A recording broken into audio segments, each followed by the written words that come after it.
Hey, Mystic Michaela spiritual family. Welcome to Know Your Aura with Mystic Michaela. Today, celebrity aura news. We are talking about all the things pop culture you've been thinking about, but in aura color. But first, celebrity stylist, icon, and commentator, Scotty. Hey, guys. What's a commentator? Commentator. I don't know. All right. I made it up. I like that title. I definitely like that title. You know this is one of my favorite episodes to do. I love the pop culture. Let's get right into it. Yes. We're going to start with hot new musical artists. Yeah. And if you haven't heard of these people, like me, you honestly, listen. Go listen to them because some of them. Yeah. I knew you were going to say that because they're really good. All right, who do we got first? Again, some of them. Who do we got first? All right, I got my list here. Okay. I know about half the names on the list. All right. I'm going to start with someone I have no idea who this is. Number one is Chappell Roan. Yes. Okay, so Pink Pony Club, you have definitely heard around the house a gazillion times with me I've and heard the kids. Abby and Bree, I think, singing that one. Yes, I love. All right, so Chappell Roan is turquoise purple. Okay. So let's talk about how that works. So when I see her, she feels like she puts on definitely an energy to perform. You don't see a lot of turquoises out there. You know, it's really hard to be a turquoise and in this industry. I feel like I think she has been doing it a long time and it finally picked up, you know what I mean?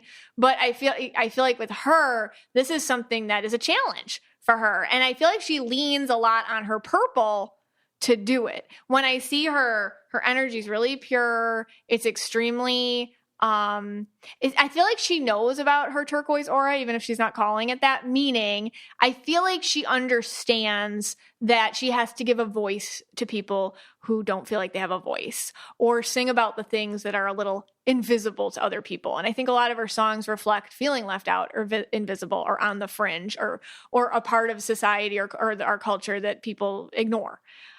Just really interesting because I had to look this up because I thought it was, you know, she's turquoise. So I'm like, where'd she come from? You know what I mean? And she had a very conservative Christian upbringing, I guess. And she said she always felt like she stuck out. And this I thought was very turquoise of her. She uses the name Chappell Roan as it's like her alternate self.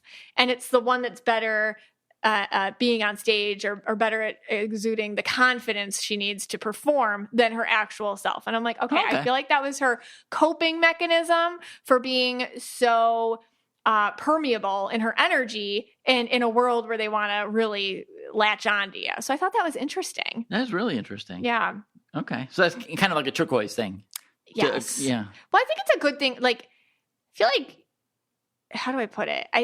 All the empath auras are going to have a hard time with boundaries. I think turquoises have the hardest time with boundaries, so that she found a playful way to protect herself. Here's my name. I think she called it like her drag queen persona or something like that. You know, it just when she walks on stage, like, I'm not me. They can't hurt me. They can hurt this person, but they can't hurt me. Okay. You know, and I feel like that helps her. It helps her shield herself. All right. Very interesting. Yeah. All right. Our next person. I know this guy. I mess up his name quite often. I sometimes call him Luke Bryan. Sometimes I call him Luke Combs. Yeah. I've called him many things, but his actual name is Zach Bryan. Yes. I actually like his music. Yeah, so, right? Yeah, we took a big road trip this summer. We went out to the Dakotas, North Dakota. I finally made it to North Dakota. If you've been listening to the podcast, I already mentioned this already. And Bree made the playlist, or my North Dakota playlist, and half the songs were this guy, and the other half were a guy named Noah Kahan, who's coming up next. And but you know, this guy's got some good music. Zach Bryan's good. I knew nothing about him. I know you wrote down his colors here, but I would have said he's a red blue. He's not, but that's like just from his music. Like, "Give Me My Dawns Back" is one of his songs, which I think is really good. But all right, so we have Zach Bryan next. Zach Bryan is interesting. He's purple blue, but he wears red. He wears the red. And he wears it so convincingly. I had to look. I'm like, where is that from? Because he seemed red. Well, it's military red. So if you're new here, sometimes your aura can change based on life situations. And one of them is joining service. Like if you join, I see this all the time. If you're not red when you go into the military, you're going to end up wearing it. Sometimes you'll wear green, depending on what your job was there. But he wears a very convincing red. It's not him, but I feel like he struggles against it, and he bumps up against it. He was in the Navy, I guess, from age 17 to 25. Okay. But I feel like with him, that blue purple, being a double empath guy, you know, and you know, in a tough guy world, I feel like that helped him and harmed him in some ways, but this outlet for writing about it really attracts us all in there, because it's kind of like you see this rough around the edges person, but you know there's something so much deeper in there, and he really lets that blue purple out in his lyrics. But sometimes he has like this anger, right, and this grittiness and this rawness, and kind of like some of his lyrics, "Are you okay?" like that, and I love that in music, you know, because it's real and it's raw, and he's not afraid to say his feelings if he's singing them, I think. And it just brings people, I think when artists do that, like Zach Bryan does, we can do that. So if Zach Bryan role models this is how I feel, and I'm not holding it back, and it's not pretty, and somebody listening maybe can be like, okay, I can do that too. I think it's really good for guys to have that role model. Anyway, so he wears the military red, but it's not going anywhere. Like that's on him. He's probably it probably saved him a lot from stuff in his life, being a blue purple guy and an artist and all the things you can get into. I feel like his red and being in the military and whatnot has probably saved him a couple times. Although he did just get arrested, I guess. He did? All right. So it's not funny. In 2023 for some traffic thing. I don't know what it was. Okay. I feel like he's got a little rage moment. And he definitely does. I mean, I don't know. I mean, I'm assuming he's singing about what he knows, and he definitely seems like he had some issues with his father, if you listen to the songs. Yeah. So I'm assuming he's singing about himself, but that makes sense. I found it interesting too. Like, he recorded, these are real people too. Like Chappell, Roan. I mean, her parents their dad was a nurse, her mom was a veterinarian. She grew up in a trailer, you know, like these are real people. Like Zach Bryan, he recorded his first album in an Airbnb and his second album in like a barn. And it was all about his ex-wife. You know what I mean? Like these are real people who went through real things, and it's basically their therapy session you're listening to. That's incredible. All right. The next one we have, and I have to give this person a huge thank you. Right. Noah Kahan. I know you don't know me, or maybe you do. Maybe you're a huge listener of KYA. Right. I'm probably not, but I have to thank you. This is my thank you to you. You have brought peace to the car rides. Yes. And let me explain why. Okay. Before Noah Kahan, pre-Noah Kahan. Yeah. Okay. Our daughter, Bree, she's 15. Taylor Swift. Anytime we got in the car, all she wanted to do was play a Taylor Swift song. Yeah. And nothing against Taylor Swift. Love Taylor Swift.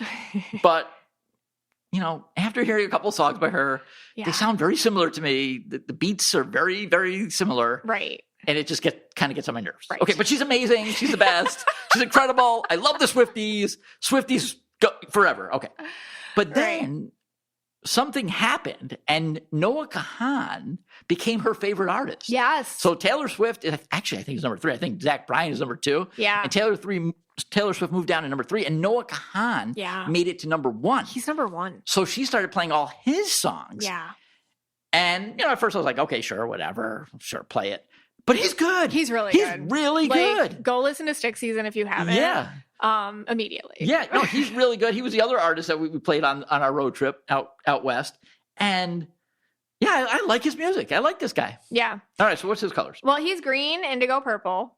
Okay. He has this one line, and I forget what song, sorry. It's in love with being noticed, but afraid of being seen, which I think is such the purple indigo struggle, you know? And he's been very open about his mental health issues. And if you listen to his songs, he's been very open about his mental health issues. And, you know, he's from Vermont. Yeah. So I think as a Buffalo girl, understanding like what it's like to grow up in a cold weather place where it's like just gray for 9 months, like the guy gets it, you know, and all that. Anyways. So when I look at his aura, again, the indigo purple, again, you know, being a guy, being that double empath, you know, I feel like he took a different approach to it than Zach Bryan, because he does have green. So he feels like he has the 10 commandments of a green, I call it, going on in his mind. He's a very sensitive, emotional person, but then I feel like some thoughts get in, like green aura thoughts, belief systems, things that he may have found as intense limitations in his life. Like, we don't do this and we don't do this and I can't be this and I can't be this. And I feel like his music rubs up against those and bumps up against that a lot. His own ideas of what you should be or who you should be or what you should do and identity and whatnot. And so I feel like we're listening to him when he plays and when he sings and when he speaks to just basically go up against your agreements that you made about yourself a long time ago. So he, I guess, wrote Stick Season in 2020. I think something like his parents split up and he moved back home and he wrote Stick Season all in 2020 or something. And he said writing that song made him he lost his mind writing it and then he found it again. But I feel like when you listen to that album, you're seeing you're listening to an evolution. And in Aura Color, you're listening to somebody change up the 10 commandments of the green. Like, you're listening to somebody change their system of thinking in the album. Okay, and say that again. You're changing the 10 commandments of the green. He changed up the 10 commandments of the green. If you listen to Stick Season, that's what I get out of it, a lot of it. He's like, okay, I'm going to reassess who I am. I'm going to make peace with who I was, and I'm going to move forward in a different way. And it's kind of like a breakdown to a build-up, and you're listening to that in the album. Every song has something to do with that. Okay. Now, I have to add this in, because we do listen to a lot of Noah Kahan in the car. Yeah. And every time we do listen to him, you always kind of, and I don't know if this is like a psychic feeling that you get or just a vibration that you're always feeling. You always say, "I'm worried about him." I get. You're always like, "I'm worried about him." I am. And so is there? I don't know. What are you feeling when you say that? Sometimes, yeah, and I forget it's not normal. Yeah, not to just worry about a stranger. Look, I'm not worried about Noah Kahan. I worry about him. Great. He's touring a lot. No, I'm not worried about Zach Bryan. I'm not worried about Chappell. Right. You don't say it for anyone else. I'm worried about Noah Kahan. And I feel like, to me, it's like a mom instinct or something. Like, he needs some time off. You know, he has a dog, Penny, that tours with him. Oh. Isn't that nice? His dog. Anyways, for me, I feel like he needs a break and he shouldn't be touring so much. And I feel like the repetition can stress him out. I feel like he's got a work ethic, the 10 commandments of the green. He's like, better make hay while the sun shines. Better do this. Don't say no to that. Don't say no to this. Don't say no to that. And, he went to a red carpet event, brought his mom or something. Like, he's so sweet. But I feel like the kid needs, for his mental health, that's who I worry about with the mental health and the struggles. And I feel like he dips low. And I just worry about him pushing too much.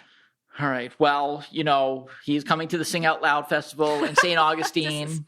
All our Mystic Michaela spiritual family members, if you do want to reach out to him, just saying, when he kind of wants to meet Bree or something, at that time, we'd be there. We'd show up. Bree would die. Oh my God. She'd be like a puddle on the floor. Absolutely die. She'd be like, no. I don't even know what she'd do. She would just like, I think she'd just cry. She would cry. Yeah. Aw, I know. Yeah. Okay. But, all right. So let's move on. One of my cable subscriptions, sneaky, it went up. And Rocket Money alerted me to the increase in their subscription price. How much do you think you're paying in subscriptions every month? The answer is probably more than you think. Did you know that over 74% of people have subscriptions they've forgotten about? I did that. And thanks to Rocket Money, I'm no longer wasting money on the ones I forgot about. Rocket Money is a personal finance app that finds and cancels your unwanted subscriptions, monitors your spending, and helps lower your bills so that you can grow your savings. Rocket Money has over 5 million users and has saved a total of $500 million in canceled subscriptions, saving members up to $740 a year when using all of the app's features. Stop wasting money on things you don't use. Cancel your unwanted subscriptions by going to rocketmoney.com/KYA.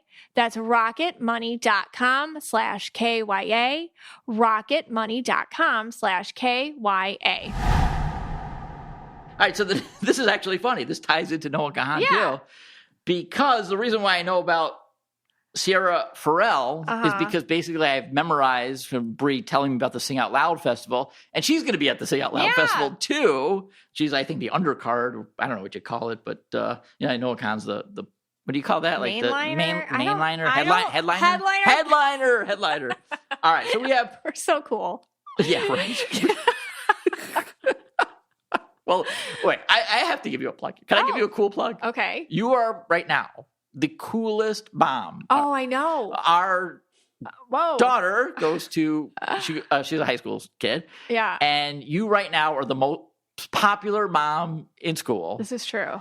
because you went on Alex Earl's podcast, Yeah. Hot Mess, and every one of Bree's friends knows who that is. Yeah. And absolutely like adores this person. Yes. And now you were on there. So I know. you are like number one mom I know. at Bree's high school, I know. which is pretty crazy. and that, I mean, she's such a sweet girl, that Yeah. Alex Earl, and she's very nice to me, and she, I don't know, I came home with a picture Yep. that a little video she made for Brianna, and Bree showed all her friends. Oh my and God. I don't know, it's like people just No, Bree. that age is very attached to that. Yeah, no, Bree lost it. She was did. like, oh my And God. her friends did too. And like, yeah. Yeah. She like sent it to all her friends, and all of her friends were like, oh my God. Yeah. They freaked out. It's funny. And, Yay. okay. It's the first time I've ever been cool. Yes. All right, so you are cool. I'm still not cool, but you're cool. It's like the first time I've ever been. It takes this age to be cool in high school. Man. There it is. All right. All right. All right. Sierra Farrell Farrell. is, and if you don't know her, which you probably don't, again, go listen. She's a really different sound. Okay, so she's got a unicorn aura, people. She's green, turquoise, pink. Okay, so the green and turquoise are very blendy. And then she's got like a pink sparkle. And I'm looking at her picture right here. She just feels like a flippin' fairy. Like she is so I got fairy vibes on her. Sometimes with green quizzes, I'll get like a fairy vibe. What does that mean, Mystic Michaela? Because you sound crazy. I know. It's kind of like just woodlands, nature, science with magic, energy, sparkles. That's just the impression I get on her. Anyways, if you listen to her, she sounds to me, she got like a kind of an old-timey country vibe. She sounds a little like Dolly Parton. Dolly's pink. She's pink. When I look at her aura, she to me feels like a free spirit. She does not put herself in a box. Her aura itself is very whimsical, very wispy, very movable, very adaptable. I feel like she takes it all in and she'll do what she wants to do. I feel like she has been through more than most people have, and she's a young person, but I feel like she's just been through so much that she knows what she can handle, what she can't handle. I feel like she understands that she had to make her own limitations in life. She could not click like and subscribe to what society wanted from her. So she has her own society. And that's where the pink aura comes in. I feel like she lives in her own kind of bubble and she does Sierra Farrell stuff and she's good there. I had to look up like when I see somebody like this, I'm like, where do they come from? Like immediately. And I guess she's from West Virginia and grew up and lived in a trailer and had a lot of time to be outside, she says, and got very connected to nature, which I'm like, oh my gosh, fairy, so it was really cool when I read that. And, but I'll tell you, your biggest fear, because we have a turquoise daughter. Right. And I think your biggest fear is turquoises and the van life. That is my biggest fear in life right now. And I think both of our turquoises, Chappell and Sierra, had van life. They had van life. Yeah. Yeah. And this is one of your big fears with having a turquoise daughter that, Yes. and whenever Abby, our little turquoise, sees like anything, like a motorhome or a trailer or Does she get camping, excited? She gets she's like, excited. she gets all, I just see her. She's like really into it. Oh. And I think like you're just scared that she's going to be out of Wi-Fi and you're not going to be able to call her. Well, yeah. I mean, she does love her iPad right now, so she does need Wi-Fi. So, So that's good. Look at you, like you're keeping her attached to the Wi-Fi.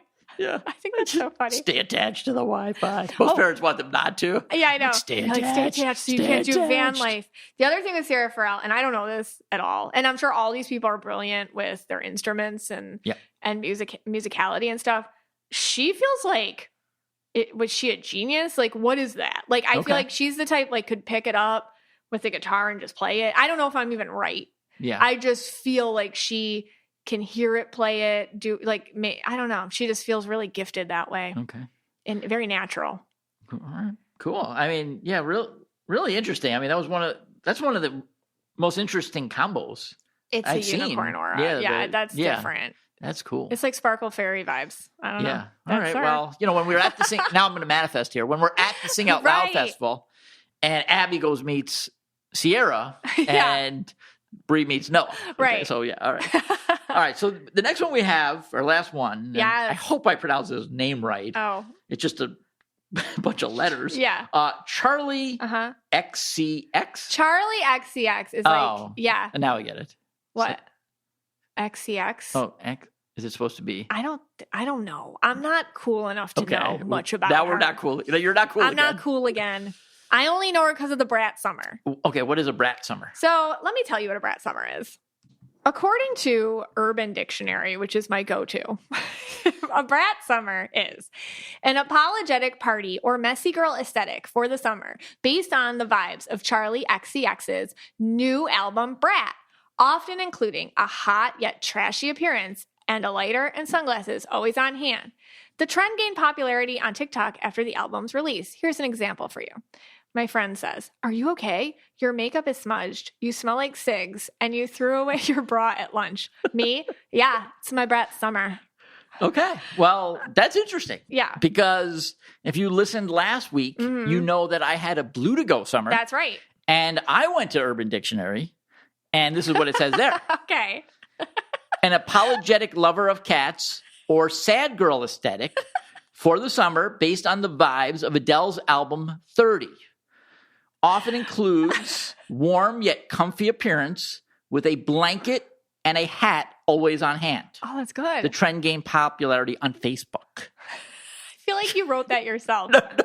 You should have said the trend gained popularity on episode 242 of Know Your Aura with Mystic Michaela when Scott said he had a Blue to Go aura. Oh, yeah. See? I'm losing it. You have to consult me for writing credit. Yeah, all right.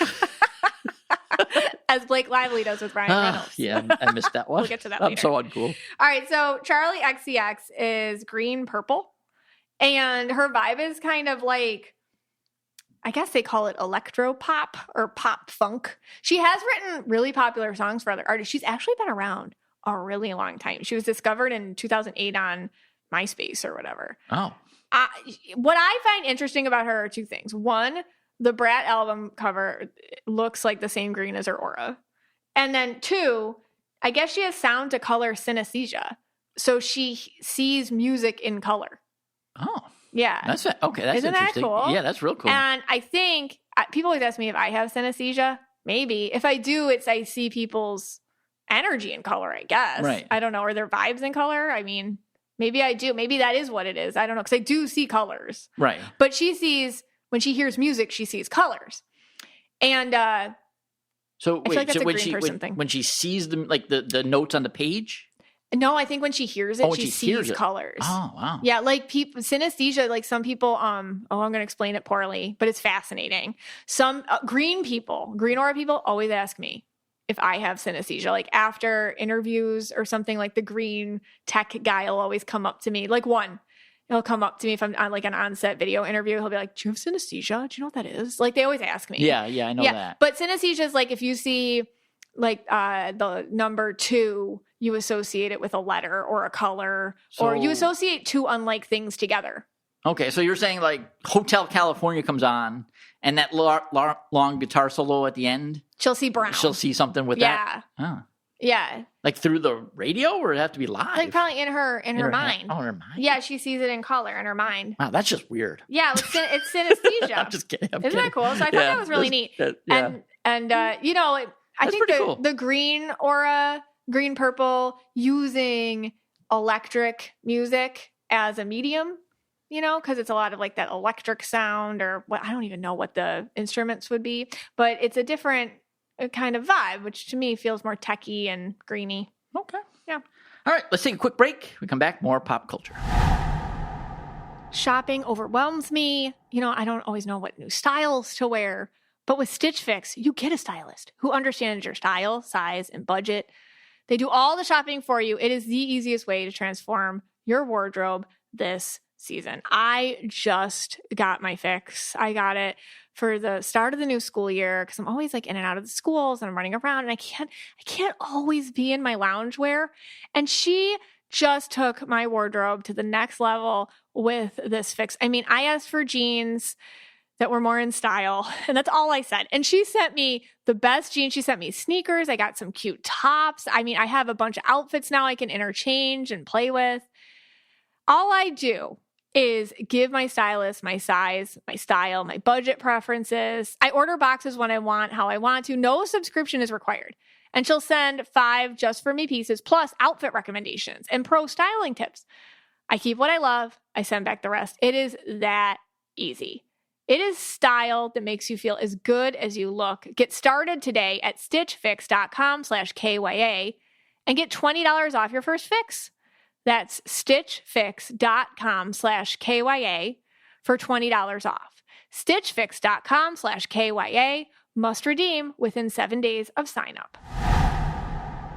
Hey, Scotty. Hey, guys. All right. So the next thing we're going to talk about is this movie, It Ends With Us. Last weekend, we decided we were going to go to the movies together. Then we got to the theater and we saw this movie was playing. And then you saw that Wolverine was playing. Yeah, the Deadpool Wolverine thing. And you're like, let's go to that one. Yeah. And I'm like, no, let's go to It Ends With Us. Right.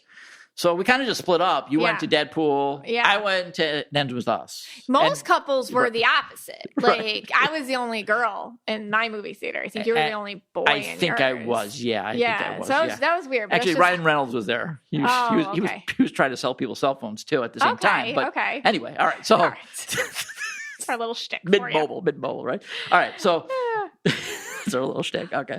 All right, so the movie is based on the book by Colleen Hoover. Yes. Let's do her colors first. Colleen Hoover is yellow and blue to go. And I read the book, It Ends With Us, and I've read other books by her. And I will say this, she's blue to go. So if you listen to last week's episode, she's blue and indigo mashed up. And she is really good at writing about emotion. Plus, she's really good at connecting to her audience. Like, I feel like she writes for her audience. She truly cares about her audience. She writes for them. She writes stories for them. She writes stories to make them feel and connect and be part of things. I feel like she loves bringing people together with her stories. This one in particular is inspired by her own life. As most of you probably know, It Ends With Us is about domestic violence. And she wrote it as a testimony for her own mom and her own childhood experience with that, dealing with it. And she did that, it was like her way of helping people.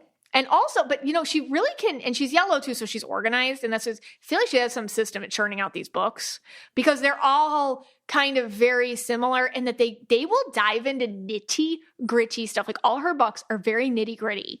Like, she's not scared of talking about the nuances of emotion and how it makes people feel and all the ways it can affect people and all the things that aren't pretty about it and all the things that are scary and all the things that a lot of people don't always talk about. Like, she'll go in and talk about it. I feel like that's just her blue to go.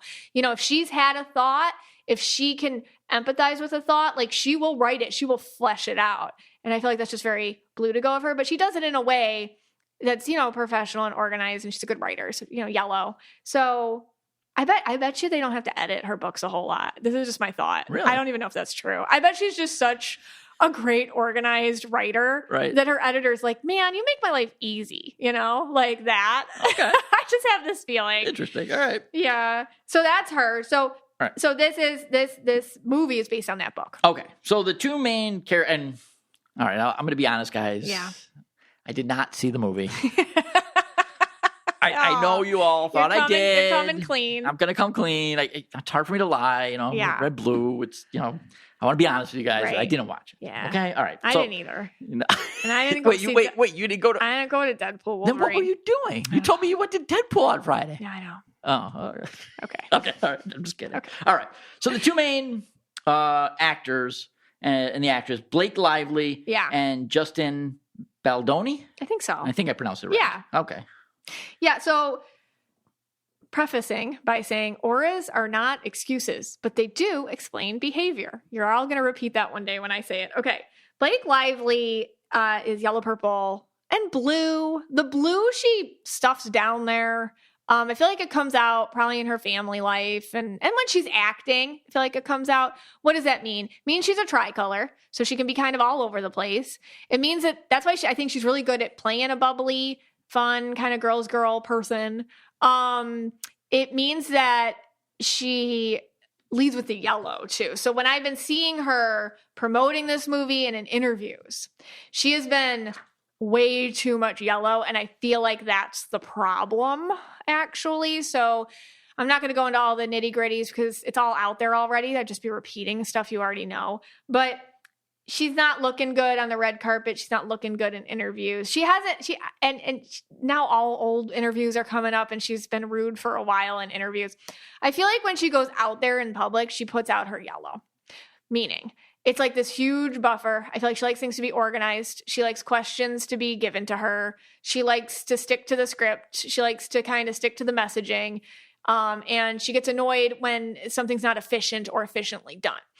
Yellows who don't understand that everybody else isn't yellow can sometimes have a hard time when people aren't as organized as they are, or they kind of have more creative license than they do, or they appear less organized than they are, or they don't have the team she has to help her. So I feel like she doesn't always see that not everybody thinks the same way.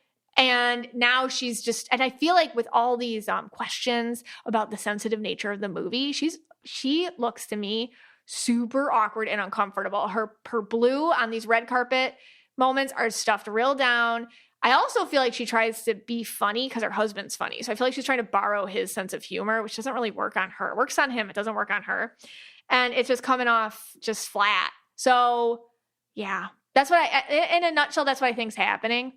Okay. And she just wants, and I feel like she has, and has always had, a really good bubble of protection around her with her team, but they did not prepare her for this well. Having said that, it's very possible that one, she doesn't hire people that are gonna tell her the truth. And two, it's hard to tell her something that she doesn't want to hear. So I feel like with her, she's just got an idea of how things are supposed to go because she's very yellow, and she doesn't understand what's happening here. I bet she's understanding it now. Well, in that bubble. In the bubble. In the bubble. Yeah. Okay. So she's in a bubble. All right. And what about the co-star Justin? Justin Bell Donnie is green, indigo, blue. He is a very intense energy. Like when I look at him, it's like you just fall into his energy. And I feel like, and he directed the film, and I feel like he's the one that I think purchased the rights to the film or something. So this is his baby, this film. Okay. And I feel like his green got real focused and real intense. When a green gets real focused and real intense, they can start to kind of, if you're not okay with it, I feel like he gets really into his craft. So he's like one of those actors where it's on set, it's like, this is very serious, and I'm very serious all the time. Like, I feel like he takes it extremely. He's probably still crying after a scene, or the emotions become fully ingrained in him as an indigo, and then he sets them, inside, and he can't switch like maybe Blake can in acting, and maybe once he gets upset or he gets angry or he gets and I feel like he took on the persona of the character he's playing, who isn't a good guy in the movie. Right. I feel like he took on the persona as an indigo, and I feel like that might not have been understood by everyone on set or Blake or who knows what, but I can see his intensity as kind of being, I mean, if you think about it, when you work with somebody and it's like, okay, dude, chill out, or I can see people being like, okay, like that a little bit, but I can see it from his side too. Let's make this good. This is going out there to people who need to believe it, so I see the two sides of it. And again, these aren't excuses. These are just explaining behavior, but I feel like his intensity plus his artistic nature and the vision he had for the movie definitely bumped up against Blake, and her natural kind of, let's be organized about it. I don't want to switch that scene. I don't want to do it this way. Don't tell me I'm doing it. Why are we playing this scene 8 different ways? Now, I don't know if any of this happened. This is just what I feel like was going on. And then I get this extended to writing the scenes and which direction, while we're making the movie, why are we changing stuff, like that kind of thing. And then I think what happened was she brought in Ryan, her husband, who's a green blue. And she's like, Ryan, because they do feel close. And I don't think there's anything wrong with it because look at us. Right. But I do feel like she was like, and I could see me doing something like that, like, Scott. Right. Well, like, I can't talk to Justin. You talk to him for me. He just keeps staring at me and crying. So I can see like her calling in Ryan, who's green blue, and he's like, hey, Justin, hey, okay, this is what we're going to do. And then Justin is indigo, so he's real sensitive, and he's purple too, so he's like, what? And then it's kind of like, are you undercutting my creative license? So I feel like this is just a lot of creative people who didn't get along, and that's what happens. It's really not that crazy. What's upsetting is the movie is about a very, very serious topic, and I feel like it was marketed in a way where people don't know that. Okay. Yeah, well, I mean, look, I got my own take on Ryan Reynolds. I could give it here if you'd like. Okay. See, I think Ryan Reynolds, and that's why, I mentioned the Mint Mobile thing earlier, and I mentioned the two movies, going to the two movies. I think this guy he's a salesperson. Oh, yeah. He's a green salesperson. Yeah. He's selling us an image. He's selling us this image of and with his wife too, the two of them together as this like perfect couple. They're just perfect, right? That's been their image for a long time now, that they're so perfect. I just think he's trying to sell us something. And I think what they were trying to do, and I think that the reason why it backfired is because, like you said, from the content of the movie. Yeah, the content of the movie. But I think they were trying to sell us, or he was trying to sell us, remember last summer they did the Barbie movie? Yeah. And they did Oppenheimer like the same weekend or very close together. Barbieheimer. Right, yeah. right. I think he was in his green systematic way trying to do that with these two movies because he's in Deadpool, called Deadpool, and she's in this movie. So why don't we just bring those two together? Yeah. And the girls will go to this one, girls' night out to this movie. Yeah. Guys are going to go to this movie. We'll bring them both together. And that's what I think he was trying to do. Yeah. Again, I'm not an aura reader. I'm just going off by... And I think they're so big. I'm not a professional here, but... You're a commentator. I'm a commentator. I think that's... And then, like you said, that movie isn't some rom-com. Yeah. And it backfired on them. Yeah. And then once it starts to backfire, it kind of catapults. Then everyone's like, well, look at this interview from 2016. Right. And then they start looking at the cracks and like, wait a second. Maybe she's not the perfect angel. Right. And he's not the perfect guy that we thought they were. And I've been saying it all along. But like people build these people up. They do. And then like they're just, okay, we're great. And then all of a sudden one day it's like, nope, we're taking it back down. And they're like, what? It's well, because they build them up based off of what they want them to know about them and how they want them to be perceived. Yeah. And then sometimes they say something and they actually open their mouth and have to talk or something. Yeah. It's like, oh my God, you're not perfect. You're not who I thought you were. Yeah. Like, wait a second. And I'm personally offended by this, that. Right. Yeah. But I think it was just a lot of creative minds and then just the wrong film to have this problem with based on content. Right. If it was more like you're saying, it was more like a rom-com, if it was silly, a rom-com, fine. Yeah. Then it would have worked. It's super not. But it's not. Okay. Even it's funny because I actually did see the ad for it. Yeah. And I thought it was like I thought that's what it like. I thought it was like kind of like a romantic See, that's rom-com. I thought that's what problem. It was. That's what I thought it was. And that's a problem. Yeah. Because it's not at all. It's actually really disturbing. Like the book was hard to read. Yeah. All right. Let's take another quick break. And then we come back. We're going to do offbeat Olympic moments that brought us together in order. Hey, Scotty. Hey, guys. All right. I'm smelling it. Yep. I know what's for dinner tonight. Yep. We're talking wild grain. Wild grain. We got a little, I think, slow fermented olive oil ciabatta bread coming. It's in the oven. It's amazing. It is so good. It's my favorite. Actually, I can't even say that. You can't say that. Everything's my favorite when it comes to wild grain. From the croissants, everything. I love throwing in croissants in the morning. It makes any morning just special. Everyone just falls over for these things. They're so good. I mean, Wild Grain is the first ever bake from frozen subscription box for sourdough breads, fresh pastas, and artisanal pastries. Every item, get this, bakes from frozen in 25 minutes or less. No thawing required. It is that easy. Your Wild Grain box is fully customizable, so you can choose any combinations of breads, pastas, and pastries you want. And Wild Grain just launched a new plant-based box featuring a wide selection of plant-based pastries, breads, and hand-cut pastas. For a limited time, you can get $30 off the first box, plus free croissants in every box when you go to wildgrain.com/KYA to start your subscription. You heard me, free croissants in every box and $30 off your first box when you go to wildgrain.com/KYA. That's wildgrain.com/KYA, or you can use promo code KYA at checkout. Hey, Scotty. Hey, guys. All right, so let's look at some of these Olympians that brought some very funny moments or quirky moments to the last Olympics. All right, so the first person we have is Rachel Gunn. She goes by Rayg. Believe it or not, she is Machine Gun Kelly's third cousin. That's not true. Nobody knew that, but yeah, that's true, guys. That's true. I guess she's a doctor. Yeah. And she's from Sydney, Australia.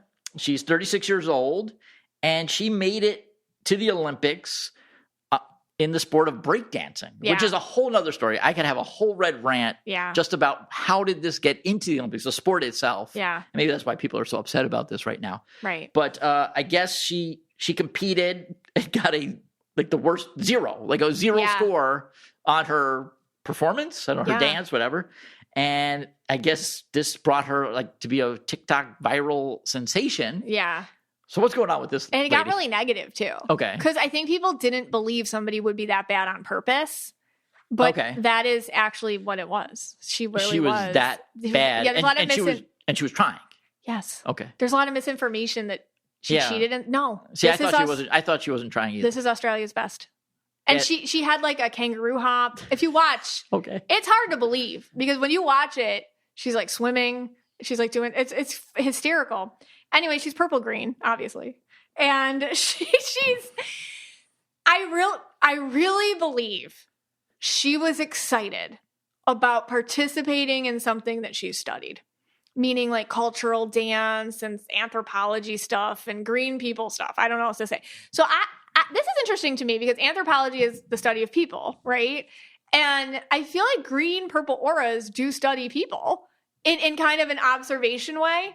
But also, like the different practices and stuff that they do makes sense for a green purple because greens usually have a scientific type mind and purples enjoy people as a medium, vibes, emotions, things like that.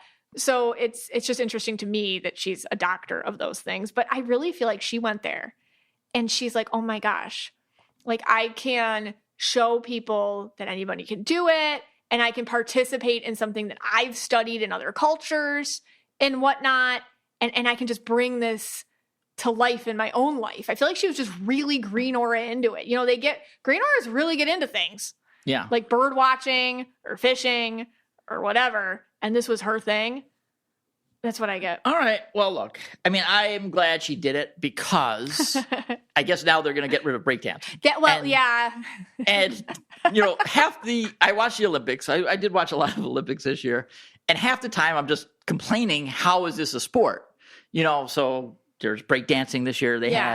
I watched rock climbing. Yeah. Okay. Not on a mountain. No. On a rock climbing wall. They didn't even do the little pieces. They just did like big pieces and see how fast you can get up. Yeah. That shouldn't be a sport in the Olympics. I watched handball. Yeah. I could have been on the handball team. Handball's big in other countries though, I think. Okay. And then the one that really shocked me, other than the breakdancing, was free for all kayak. And it was like kayak I can't say it. So you're one Olympian ahead of me, Mystic Michaela.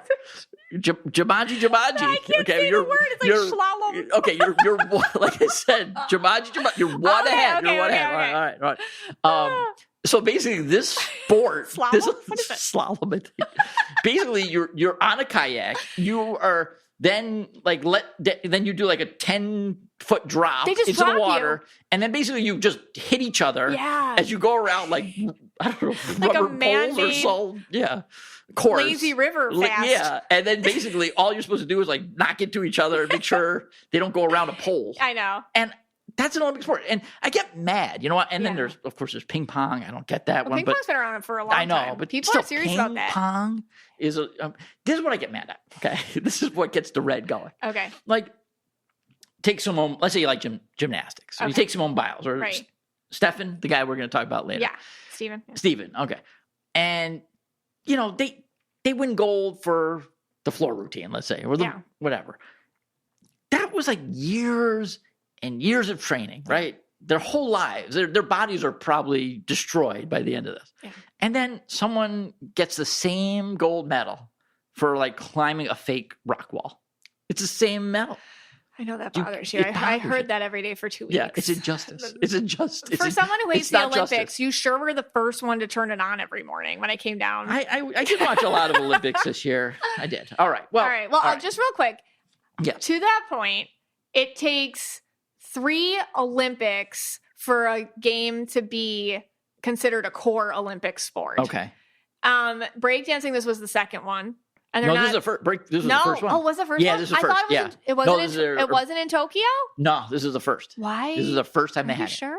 it. The rock wall might have been the second. Okay, maybe I'm mixing up with that. The rock anyway, so they're not continuing it. Yeah. But I guess every Olympics, they always throw in a couple new ones. Okay. And they vote on them. Oh. Well, those, it should be thrown out. Yeah. Yeah, all right. So, all right. So the next guy. Yeah. Now, I'm pretty sure I know this guy's colors. I mean, his name is Anthony Amirati. Mm-hmm. I hope I pronounced that right. He's a French pole vaulter. That's right. And, you know, I feel we have a lot in common.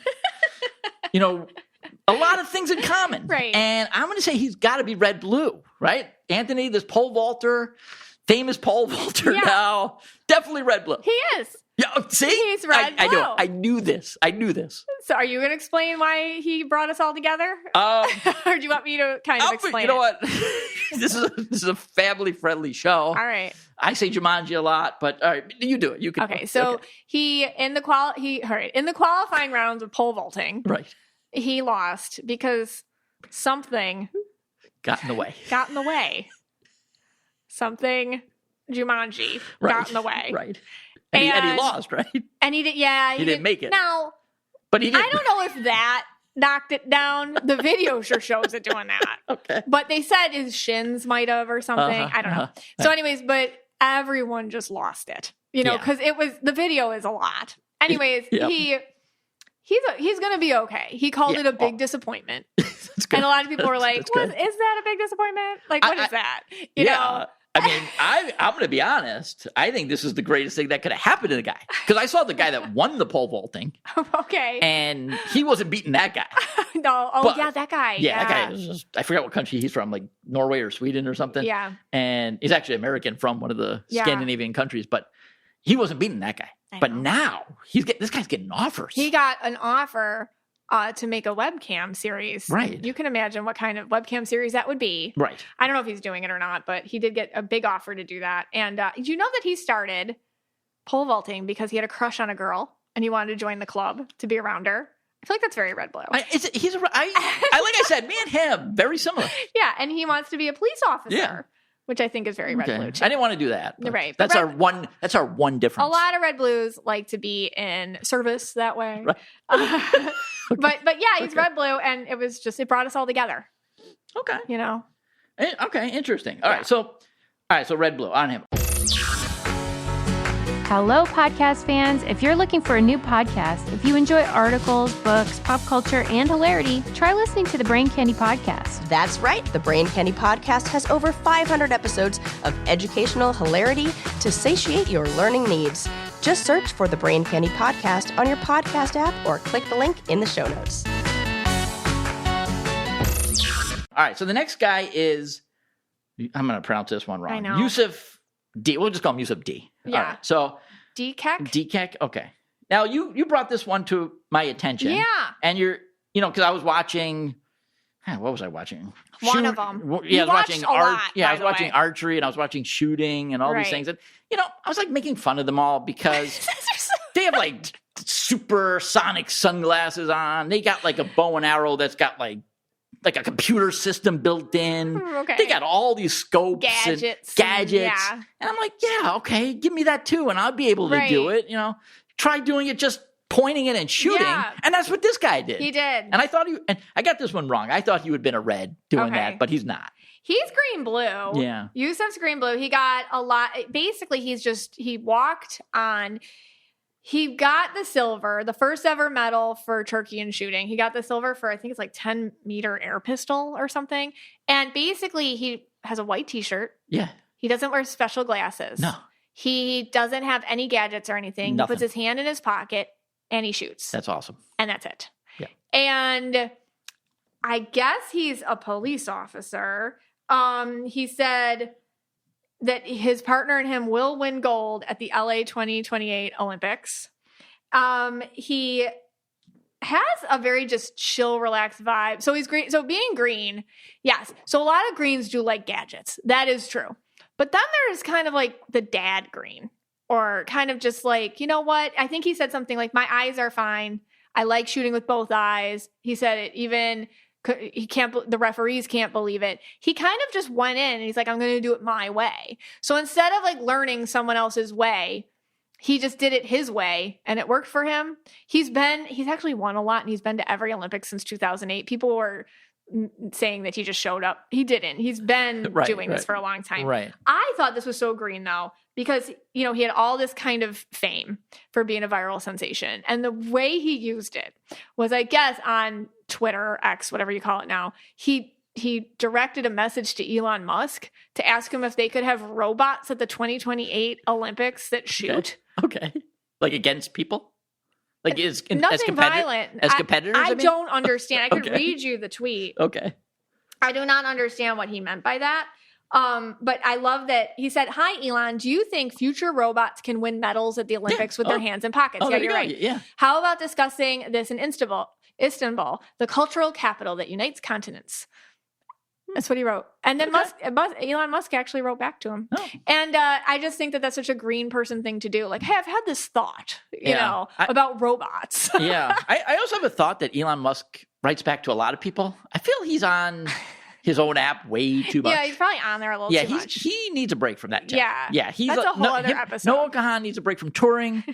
Elon Musk, you need a break from the internet. I'm not worried about Elon, though. We're not worried about you. Though. Okay. Yeah. Okay. All right. So again, I thought he would have been a red doing this. I know. But I really looked at him. I really did. Yeah. But, I think he's in the police. I talk about Christmas tree guys a lot. Christmas tree guy, yeah. A lot of in episode, 229. I talked about Christmas tree guys. A lot of guys end up wearing red and green with their empath color because life requires men to do all of those two energies at the same time simultaneously a lot. But I feel like underneath it all, he is a green guy. Okay.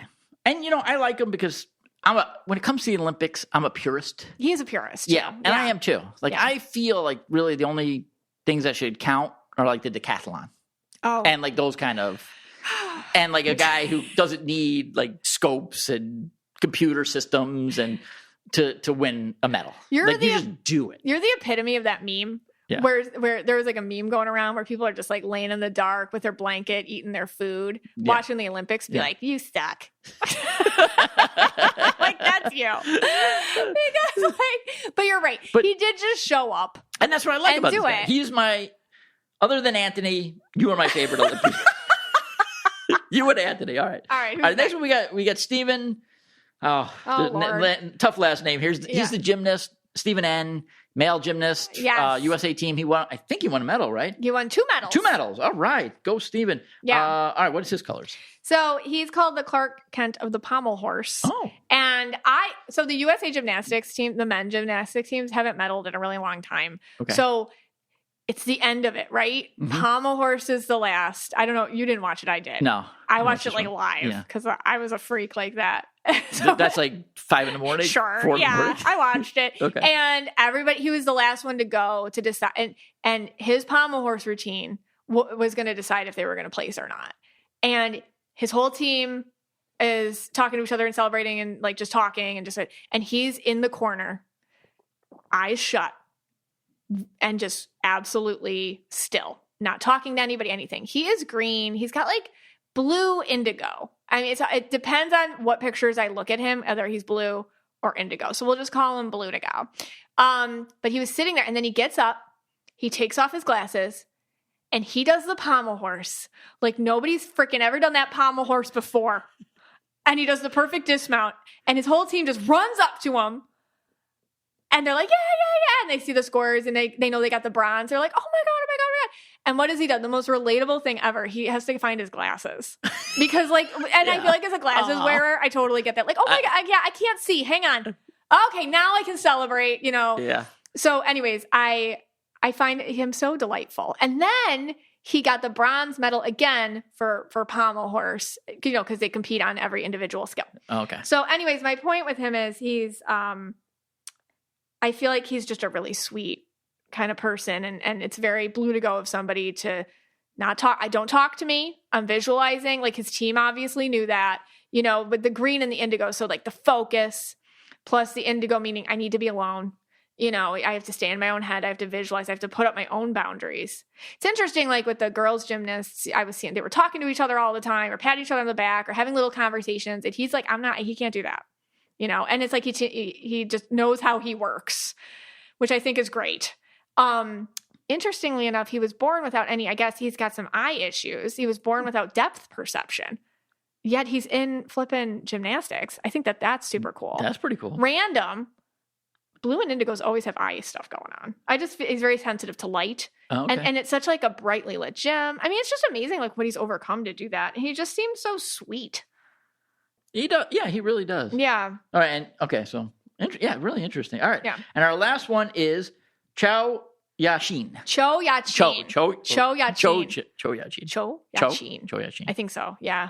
Okay. I looked it up in pronunciation. All right. Thank you. She is the silver medal Chinese gymnast. She won a silver medal. Did you see her? I have no idea. You don't even know who she is? No, I don't know this one. All right. So she went viral for her actions during the Olympics podium for the balance beam final. She had won silver. And she was like in shock because she was on top of the podium with the two others. They're the Italian medalists. And they were biting their medals for a picture. And then she looks over and she's like, oh, you could see it register on her face. Like, oh, I should do that too. And then she grabs her medal, but she doesn't know to bite it. So she just kind of brings it up to her mouth. And everyone's like, oh, you're so cute. Aww. She's blue-yellow. Okay. She's blue-yellow. I think blue-yellows, just to be in the spotlight like that, it's so special. You could tell for her, she was really enjoying the moment. She's a perfectionist. And it was such like a relatable moment that everybody just latched onto that. I feel like we've always felt a little bit outside, we can all relate to that. Like, oh, they're doing something. Oh, should I do that? And then we don't do it quite right. So I feel like it's just like the heart. You know what I mean? So blue, yellow in sports, yellow perfectionist, blue super humble, blue doing it for, the greater good, kind of bringing glory to her country or her family or things like that. Yellow, making sure, probably really hard on herself, really making sure she's doing everything correctly. Right after the Olympics, instead of sticking around for any sort of, fame or, her parents have a restaurant and she's like working in it, serving customers, just to show her humility and dedication to family. I thought that was just beautiful. She's a sweet girl. Here's a question for you. Yeah. Okay. Olympics. We'll just take the Olympics as an example. Okay. All right. Winning a medal, right? Yeah. Now we know the red, purple, the red, blue, they want that medal. They want to be standing in the middle, right? With the gold. Do you think when they're training, they imagine that moment and that's for them what they want, right? Yeah. There's no doubt in their mind. Yeah. Do you think for the more blue athletes, the purple blues, maybe the purple indigos, whatever indigo combinations, do you think that might be like a fear when they're training for them? Yes. So they're actually, they're not so much scared of the pommel horse, let's say, but they're terrified of winning, because the moment after, they know they're going to have to get up on that stage. That's interesting. Be in the spotlight. Yeah. Do the interviews, whatever comes with it. Yes. And that's the part that terrifies them, where the red purple is just like, that's what I want. Yeah. That's my visualization. And then the blue, indigo, purple, whatever, they're the exact opposite. Is that possible? Yeah, it would be interesting to talk to them and be like, hey, what motivates you? What's your visualization? Right. How do you handle winning? How do you handle the stress of attention? That'd be interesting. I feel like for someone like Cho Ya-chin, it's like family. Like, they sacrificed for me. They did this for me. My country's for me. Like, I have to do it. I don't even know if they think about when they're up there winning. It's like, this isn't about me. Like, so I feel like they might remove themselves a bit in order to deal with it. Yeah. In order to deal with it. Whereas somebody and there's nothing wrong with being okay with winning and wanting the medal and wanting the attention. There's nothing wrong with that, by the way. But those people have a more kind of, okay, I visualize myself on there. Everybody loves me. The spotlight's on me. Everyone's like chanting my name. Whereas for somebody who leads more the blue or indigo energy, they're like, that is the last thing I want. This is stressful. I don't want that at all. Right. Yeah. I can't remember. I think it was, one of the years I was teaching, and someone said, they didn't want to be the valedictorian of the class. And they were like right neck and neck, the top 3 or 4 or whatever, top 4. And because then they would have to do the speech, and they'd have to, oh my gosh, all that comes with being the valedictorian. So they wanted it, but then at some point, I think it was an ex-student that told me this or something, or maybe a parent of an ex-student. And I felt like, now I understand that. Yeah. Like then because being a red, I'm like, no, don't you just want to win it? Yeah. Okay, who cares? You're like, push them all down the stairs and get that valedictorian. Right. Yeah, exactly. But now it makes sense to me. Yeah. Where someone might actually try to get third or second, so they didn't have to give the speech. And that's how you would undercut yourself. Right. Just because you're not feeling comfortable with getting attention. Right. Like if I was going to talk to somebody, that's actually a great thing to talk about. Like if I was going to talk to somebody about winning. Yeah. Who felt that way. Mm-hmm. Like that kid or whatever that you're talking about. I'd be like, okay, well then do it for someone else. Then do it for someone who's going to come after you. Do it for your family, do it for your grandma, do it for your grandpa. Like, do it for someone else then, but just do it. Right. Because a lot of energy's gone into you. And that energy will be wasted if you don't give it all you got for that. Yeah. Maybe, so they have to look at it more selfless. Okay. But that's a great question, because I bet a lot of us don't get the promotion, or, I mean, I've done that. Yeah. And you don't even know you're doing it. You're like, oh, I don't want a birthday party. Oh, I don't want anybody, I don't want anybody to sing to me, so I don't want a birthday party, like that kind of thing. It's like, let people celebrate you because they should, because it's good for them, or whatever. Yeah. That's good. Yeah, I wish I remember who told it to me, but that kind of stuck with me. And I couldn't understand it, but now I actually understand it perfectly. I wish I could go back in time and tell them, but maybe I could. Maybe they'll listen. Maybe there's a portal I can go through. Yes. Getting a little weird now. Okay. All right. Well, we loved hanging out with you today. This podcast is for you and about you, and we're so glad you spent some time with us today.